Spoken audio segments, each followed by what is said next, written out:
right. Getting into this awesomeness.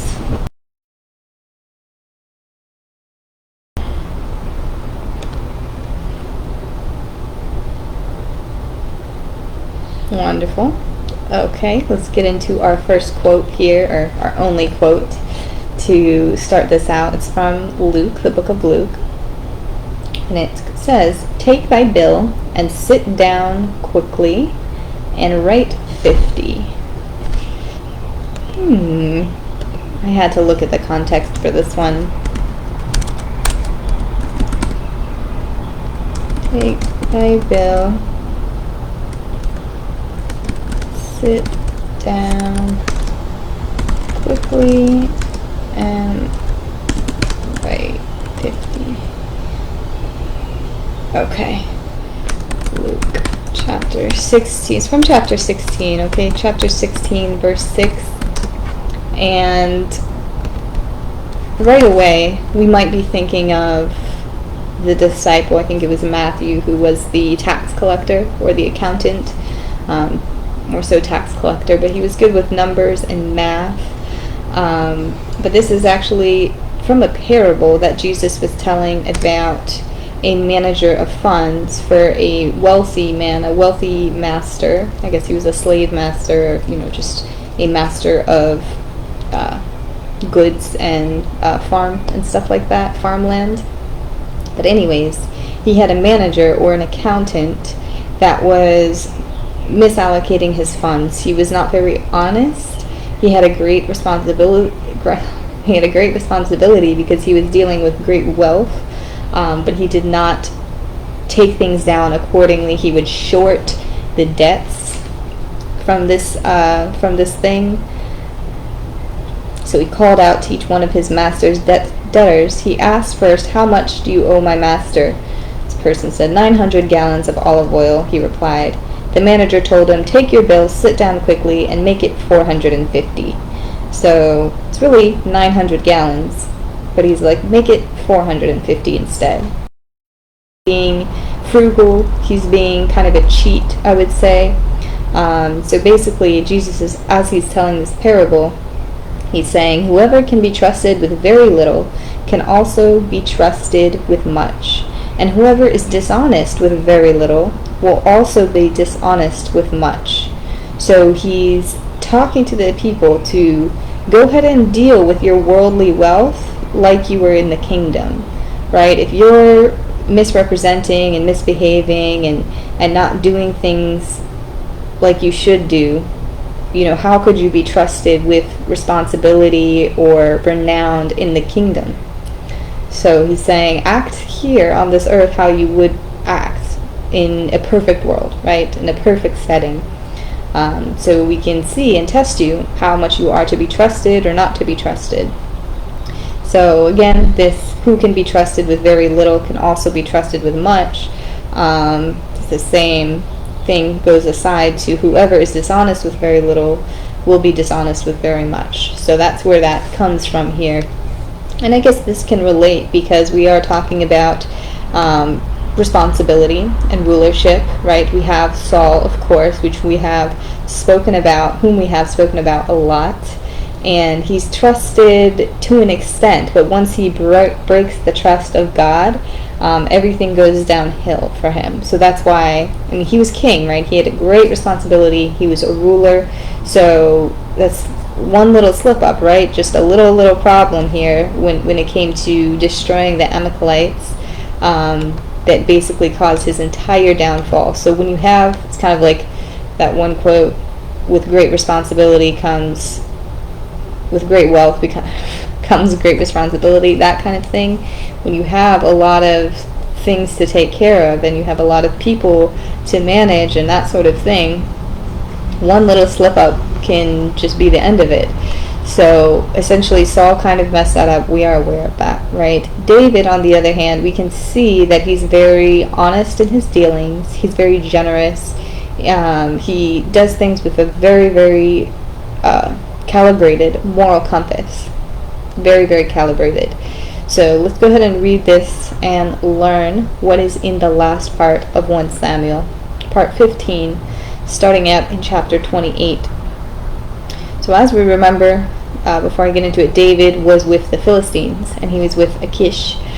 He was kind of the ruler and the warlord over in where he was staying with the Philistines, and he was, doing little tasks for him, showing him he could be a good servant.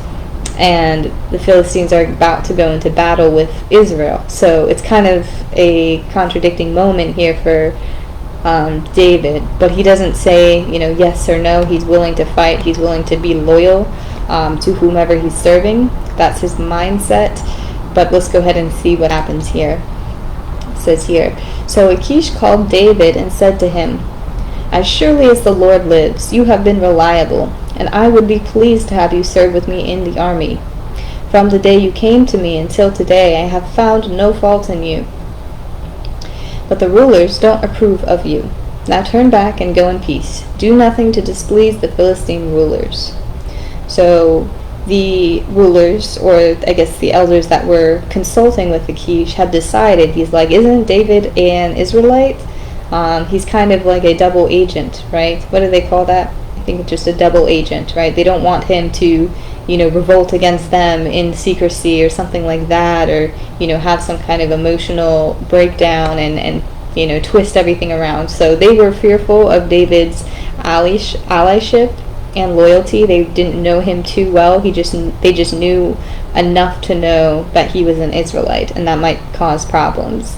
So it was kind of a blessing in disguise that David didn't actually have to go fight the Israelites during this time. I think if he did fight the Israelites, it would change the whole trajectory of his eventual kingship of Israel.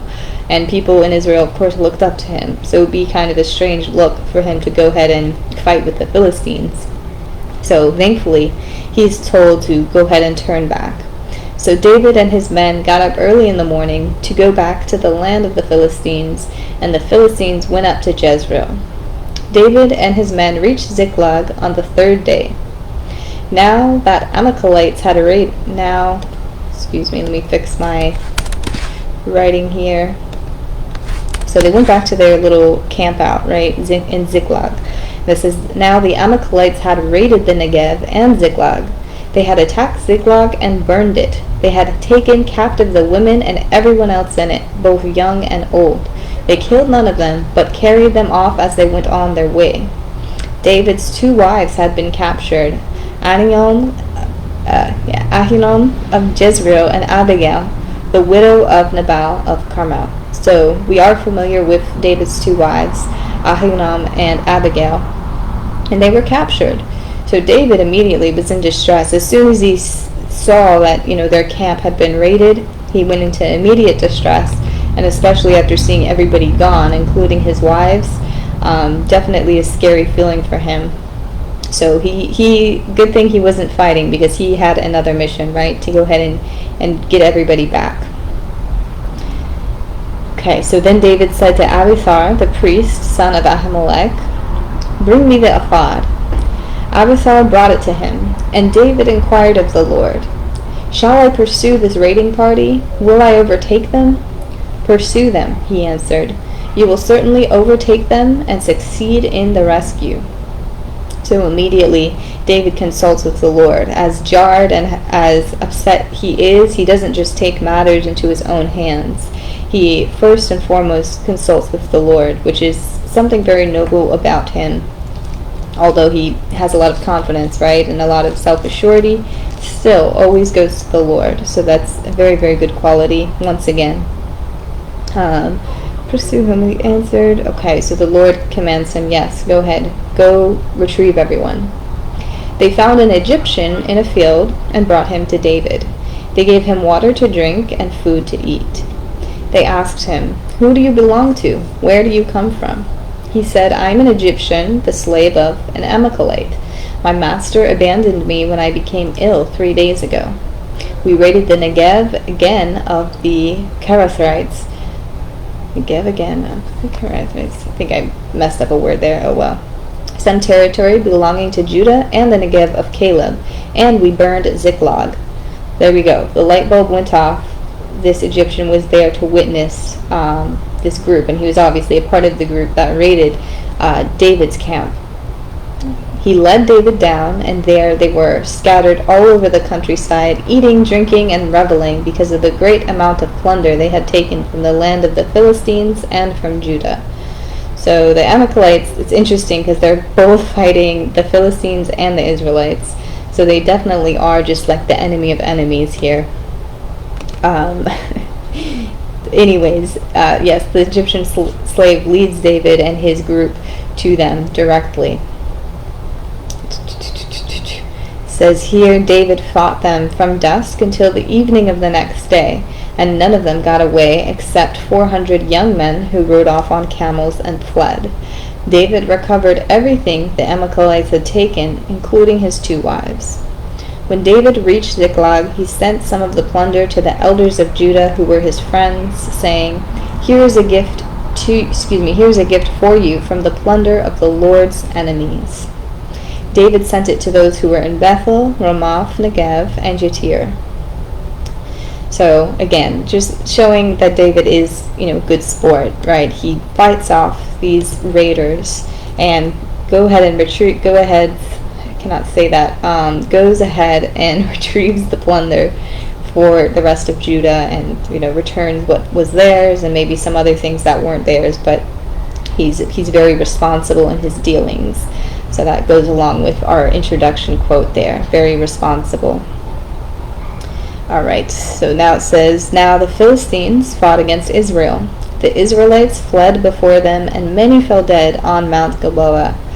The fighting grew fierce around Saul, and when the archers overtook him, they wounded him critically. Saul said to his armor-bearer, Draw your sword and run me through, or these uncircumcised fellows will come and run me through and abuse me.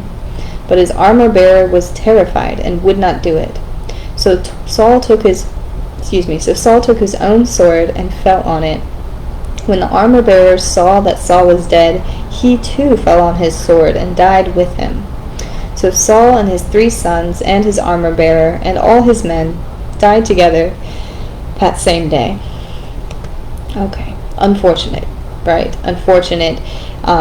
Saul knew this, remember, because he went and spoke to the medium, who said, You and your sons are all going to die on the same day. And he knew it had to do with the fact that they were going into battle with the Philistines, because that's why he consulted the medium in the first place, to go ahead and see what the outcome would be. He was very nervous, so he should have just listened to his gut, in the sense that it probably was not going to be a good outcome.